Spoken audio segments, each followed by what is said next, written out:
Hello friends, welcome to my channel Eswari formula. ఈరోజండి కొర్రమేను పులుసు పెట్టి మీకు చూపిస్తున్నానండి. ఈ కొర్రమేను కేజీ చేపలండి. ఇవి బొంబుడాయిలు అంటారండి. ఇవి కొంచెం తీసుకున్నాము. ఇది చిన్న పులుసులో పెడతాను. ఇదిగోండి అల్లము వెల్లుల్లి పేస్ట్ అన్ని మసాలాలు వేసి రుబ్బుకున్నది అండి. ఇదేమో ఉల్లిపాయ టమాటా పేస్ట్ అండి. ఇది చేసుకున్నది. అందులోకి పులుసు చింతపండు పులుసు తీసుకొని ఉంచుకున్నానండి. ఈ పులుసు వేయడానికి ఇప్పుడు మొదలు ఆయిల్ వేస్తున్నాను.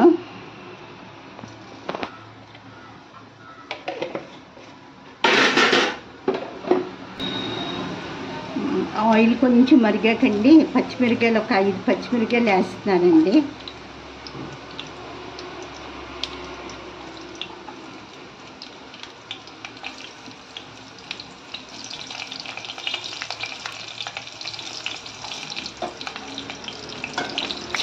పచ్చిమిరకాయలు కొంచెం ఫ్రై అయ్యాకండి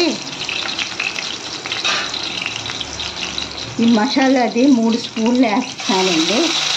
అన్నీ మొత్తం మసాలా సామాన్లన్నీ గ్రైండ్ చేసుకునేది 3 స్పూన్లు వేసాను. మీకు ఇవన్నీ మళ్ళీ చూపించడానికి టైంలో ఏం చూపించలేదు. మొత్తం అన్నీ లవంగా, యాలకులు, దాల్చిన చెక్క, అల్లము, వెల్లుల్లి, జీలకర్ర, ధనియాలు వేయనండి. ధనియాలు వేయకుండా మా ఊళ్ళకి ధనియాలు వేస్తే ఎందుకో నచ్చదు. మసాలాలో మటు ధనియాలు వేయను. ఇవే వేసి గ్రైండ్ చేస్తాను.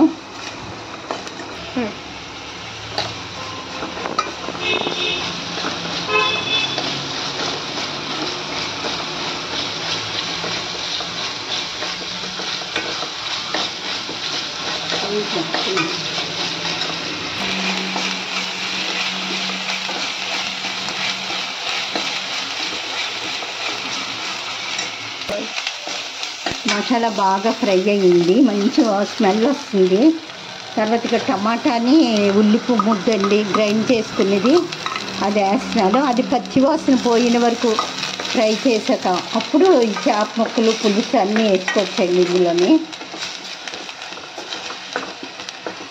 ఇది బాగా కలిపి పచ్చివాసన పోయిన వరకు ఫ్రై చేయాలి. ఉల్లిపాయ మసాలా అంతా బాగా ఫ్రై అయ్యిందండి. మంచి వాసన వస్తుంది వేగినట్లు. ఇందులో చింతపండు పులుసు పోసుకుంటున్నానండి. కొంచెం వాటర్ కూడా యాడ్ చేస్తున్నాను.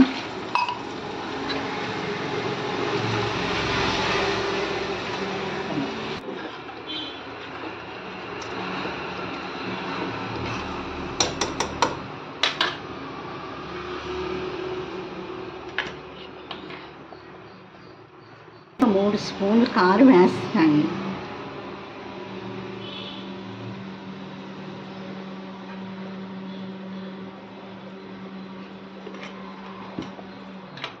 కారం కూడా బాగా కలిసిన వరకు కలిపి,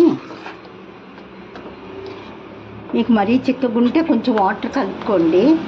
లేకపోతే ముద్దగా కావాలంటే ఇలా గుంజుకున్నా పర్వాలేదు, కానీ కొంచెం వాటర్ పడుతుంది. చేప కూడా ఉడకాలి కదా ఇందులోని. కానీ కారం వేసాక పులుపు వేసాక చేప ముక్కలు ఒక్కొక్కటి వేస్తున్నాను.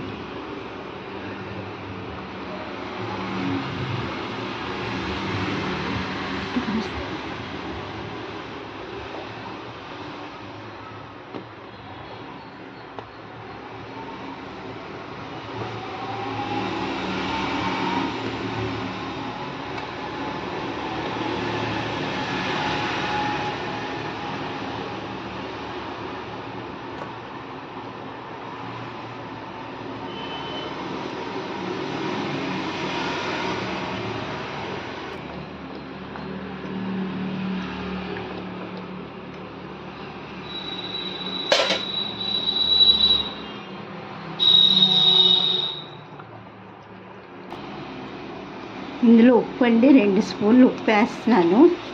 సరిపోతే చూసుకొని కలుపుకోండి.